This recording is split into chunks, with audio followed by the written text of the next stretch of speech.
Hello दोस्तों, welcome back to my channel.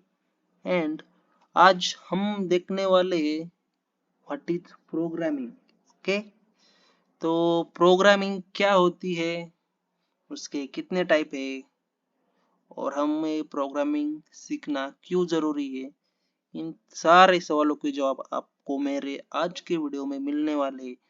तो आप जुड़े रहिए हमारे साथ और आपको ये वीडियो पूरा देखना पड़ेगा, क्योंकि अगर आपको ये तीन तीन सवालों के जवाब जानने हैं तो आपको मेरा वीडियो ये पूरा देखना पड़ेगा। ठीक है, शायद ये आपकी मजबूरी भी हो सकती है, तो चलो मजबूरी में ही सही आप ये वीडियो पूरा देखिए। ठीक है, चलो अब मैं शुरू करता हूँ।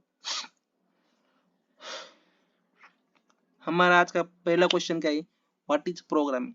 तो programming is a process of creating instruction that a computer can execute to perform specific task. ठीक है, तो एक हमारा जो इंस्ट्रक्शन को क्रिएट करने का जो प्रोसेस होता है उससे हम प्रोग्रामिंग कहते हैं। और ये जो इंस्ट्रक्शन है वो इंस्ट्रक्शन हम कंप्यूटर को देते हैं। और कंप्यूटर को इंस्ट्रक्शन क्यों देते हैं, क्योंकि हमें कंप्यूटर से कुछ काम करना है, हमारा मतलब काम करवाना है।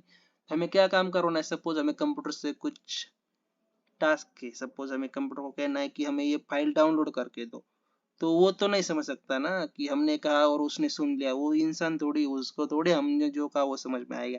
तो इसके लिए हम क्या करेंगे, प्रोग्रामिंग लैंग्वेज का सहारा लेंगे। तो हम क्या करेंगे, हमारी प्रोग्रामिंग लैंग्वेज जो है, सपोज जो भी प्रोग्रामिंग लैंग्वेज हो, हम उसमें क्या करेंगे, हम एक प्रोग्रामिंग लैंग्वेज को पकड़ेंगे और हम उसमें जो है वो इंस्ट्रक्शन देंगे। किसको देंगे, हम कंप्यूटर को।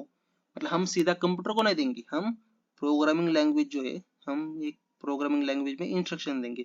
और हमारी जो लैंग्वेज है वो हमारी लैंग्वेज और मशीन लैंग्वेज वो स्टेप बाय स्टेप कन्वर्ट होके कंप्यूटर तक जाएगा। मतलब हमने जो कहा वो कंप्यूटर की लैंग्वेज में कन्वर्ट होगा। और कंप्यूटर की लैंग्वेज कौन सी होती है, बाइनरी लैंग्वेज। और बाइनरी लैंग्वेज में क्या आता है, 0 और 1 के फॉर्म में होता है।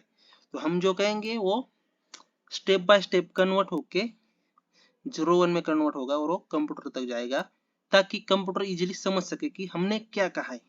लेकिन हम 0 और 1 की लैंग्वेज नहीं समझ सकते और कंप्यूटर भी डायरेक्टली हमारी लैंग्वेज नहीं समझ सकता। ठीक है, इसके लिए हम जो है प्रोग्रामिंग लैंग्वेज का यूज करते हैं। तो मेन क्या हो गया, हमें प्रोग्रामिंग लैंग्वेज क्यों सीखनी चाहिए, ये जो हमारा क्वेश्चन था वो भी हो गया। और प्रोग्रामिंग लैंग्वेज क्या होती है वो भी सब कुछ, दोनों क्वेश्चन हो गए। ठीक है, अब हम इसका आगे थोड़ा कुछ जानकारी लेते हैं। तो these instructions are written in a programming languages such as Python, Java और C++। ठीक है, programming languages refers to technological process। Programming language किसको रेफर करता है, technological process for telling a computer. क्या करता है, कंप्यूटर को बताने का, टेक्नोलॉजिकल प्रोसेस जो होती है उसको कंप्यूटर को बताने का काम कौन करता है, प्रोग्रामिंग लैंग्वेज। और इसके साथ साथ ये कंप्यूटर को क्या बताता है कि कंप्यूटर को कौन सा टास्क सबसे पहले परफॉर्म करना है, कौन सा बाद में करना है, कैसे परफॉर्म करना है, वो सब कुछ जो होता है वो प्रोग्रामिंग लैंग्वेज कंप्यूटर को बताता है। और प्रोग्रामिंग लैंग्वेज इनपुट कहाँ से लेता है, ह्यूमन से। ह्यूमन और कंप्यूटर इन दोनों के बीच में जो कन्वर्सेशन होता है वो किसके थ्रू होता है, प्रोग्रामिंग लैंग्वेज के थ्रू होता है। तो यहाँ पे आपने लिखा है, यहाँ पे मैंने एक पॉइंट भी डाला है, उसके थ्रू क्या करता है, देखिए मैं ये बताता हूँ आपको। We can think of programming as a collaboration between human and computers. मैंने अभी आपको क्या बताया था, प्रोग्रामिंग लैंग्वेज क्या करता है, हमारे बीच में और कंप्यूटर के बीच में कन्वर्सेशन करता है। मतलब अभी मैंने आपको बताया था कि कंप्यूटर हमारी लैंग्वेज समझ नहीं सकता और हम कंप्यूटर की लैंग्वेज समझ नहीं सकते। ठीक है, तो ये जो है हम दोनों को, वो ना कंप्यूटर हमारा, मतलब हम इजीली कंप्यूटर से बात कर सकते हैं और कंप्यूटर हमारी लैंग्वेज समझ सकते हैं। कैसे, through the programming language. Okay, तो अभी तक आपको ये पूरा समझ में आ गया होगा कि प्रोग्रामिंग लैंग्वेज क्या होती है और वो हमें सीखना क्यों जरूरी है। क्योंकि हमें अगर कंप्यूटर से कुछ काम करवाना है तो हमें प्रोग्रामिंग लैंग्वेज सीखना कंपलसरी है। अगर आप इंजीनियरिंग में हो तो आपको डेफिनेटली प्रोग्रामिंग लैंग्वेज सीखना पड़ेगा, ठीक है। तो in which humans create instructions for a computer to follow in a language computers can understand। तो मतलब ह्यूमंस, हम इंसान जो किसी इंस्ट्रक्शन को क्रिएट करते, किसके लिए करते हैं? कंप्यूटर को समझ में आए इसके लिए। तो हम किस के थ्रू इंस्ट्रक्शन देते हैं? प्रोग्रामिंग लैंग्वेज के थ्रू हम कंप्यूटर को एक इंस्ट्रक्शन देने का काम करते हैं। और जो प्रोग्रामिंग लैंग्वेज है वो जो हमारी लैंग्वेज को कंप्यूटर लैंग्वेज में कन्वर्ट करने का काम करता है। तो ये मेन जो हमारा जो पहला सवाल था, प्रोग्रामिंग लैंग्वेज क्या होती है और हमें प्रोग्रामिंग लैंग्वेज क्यों सीखनी चाहिए, दोनों हमारे सवालों का जवाब आपको मिल गया होगा शायद। मुझे नहीं लगता इससे कोई ज्यादा जवाब होगा या फिर कुछ ज्यादा डिटेल में जाने की जरूरत नहीं। सिर्फ सिंपल इस शब्द में मैं आपको इजीली बताता हूँ कि प्रोग्रामिंग लैंग्वेज हमें क्यों पढ़नी चाहिए। तो क्या मेन, हम कंप्यूटर की लैंग्वेज समझ नहीं सकते और कंप्यूटर हमारी लैंग्वेज समझ नहीं सकता, और इन दोनों के बीच की जो लैंग्वेज वो है प्रोग्रामिंग लैंग्वेज। तो हमें अगर कंप्यूटर से कुछ काम करवाना है तो हमें प्रोग्रामिंग लैंग्वेज सीखने की जरूरत है, बस फाइनल हो गया, ठीक है। अभी हम देखते हैं इसके टाइप कितने, तो चलो देखते हैं। इसके जो टाइप्स है वो है मेनली 5 टाइप है। सबसे पहला procedural, functional, object oriented, scripting and logical, ये 5 टाइप की लैंग्वेज है। तो इन 5 टाइप की लैंग्वेज में कौन कौन सी लैंग्वेज आती है? हम जो सीखते हैं लैंग्वेज, सी प्लस प्लस, जावा, पाइथन, सी, स्काला, जावास्क्रिप्ट, टाइपस्क्रिप्ट, रूबी, ये सभी लैंग्वेजेस जो है वो इन 5 के अंदर आती है, ठीक है। तो इन हम ज्यादा डीप में नहीं जाएंगे कि फंक्शनल प्रोग्रामिंग क्या होता है, ऑब्जेक्ट ओरिएंटेड, स्क्रिप्टिंग, इनके डिटेल में तो हम नहीं जाएंगे, क्योंकि हमें लैंग्वेज जो सीखनी है वो सी, सी प्लस प्लस, जावा, ऐसी लैंग्वेज सीखनी है। तो हम मशीन लैंग्वेज में नहीं जाएंगे, असेंबली लैंग्वेज वो वहां पे हम नहीं जाएंगे, ठीक है।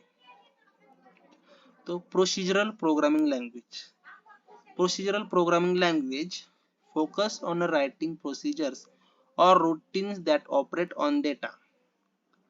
It is based on the concept of procedure calls and use of the functions to perform tasks. इसका एग्जांपल कौन कौन है? प्रोसीजर प्रोग्रामिंग लैंग्वेज जो है उसके अंदर कौन सी लैंग्वेज आती है? सी, पास्कल, फ्रोटन, ठीक है।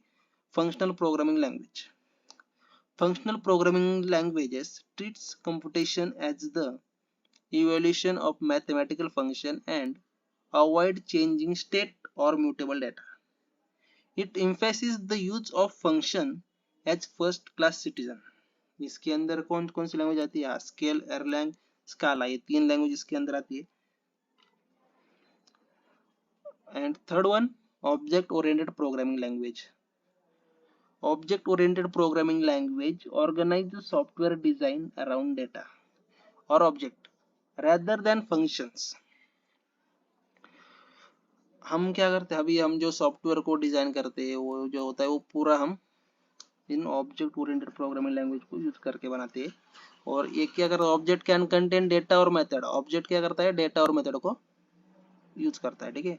OOPS language promote concept like encapsulation, inheritance, polymorphism और एब्स्ट्रैक्शन। ये 4 मेन पॉइंट होते हैं ओप्स कंसेप्ट के, और ये बहुत जरूरी है। अगर आपको आगे जाना है तो आपको सी में ये कंसेप्ट नहीं है, लेकिन जब हम सी प्लस प्लस सीखेंगे, जावा, पाइथन, उन 3 लैंग्वेज में हमें हमारे उप्स के कंसेप्ट बहुत ही जरूरी है, ठीक है। आपको वो भी सीखना पड़ेगा। और उसके बाद आते हैं scripting language. Scripting language are often used for automating task and writing small programs. They tend to be interpreted rather than compiled and are often used for quick, flexible development. Example कौन कौन से इसके? Python, JavaScript, Ruby. अभी ये भी हम Python और JavaScript सीखने वाले, ये रूबी हम नहीं सीखेंगे। तो अभी logical programming language. Logical programming language is based on formal logic and involve writing program as a set of logical statement and rules. The computation of perform by querying these rules and using logical inference, prolog और mercury। तो अभी हमें जो जो language सीखनी है मैं आपको पहले बता देता हूँ।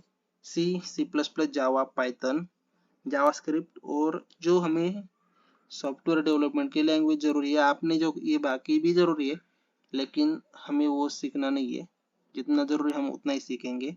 ठीक है, अगर आपको मैं यहाँ से शुरू करने वाला हूँ अभी स्टेप बाय स्टेप, मतलब पहले सी लैंग्वेज सीखेंगे, फिर सी प्लस प्लस, देन जावा, देन पाइथन, और उसके बाद हम वेब डेवलपमेंट, एंड्रॉयड डेवलपमेंट सब कुछ सीखने वाले।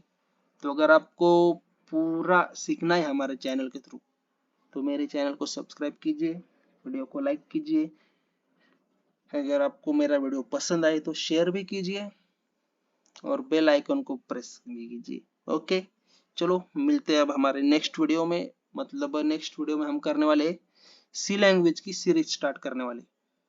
तो चलो मिलते हैं अब सी लैंग्वेज का फर्स्ट लेक्चर में। ठीक है, बाय बाय, टेक केयर।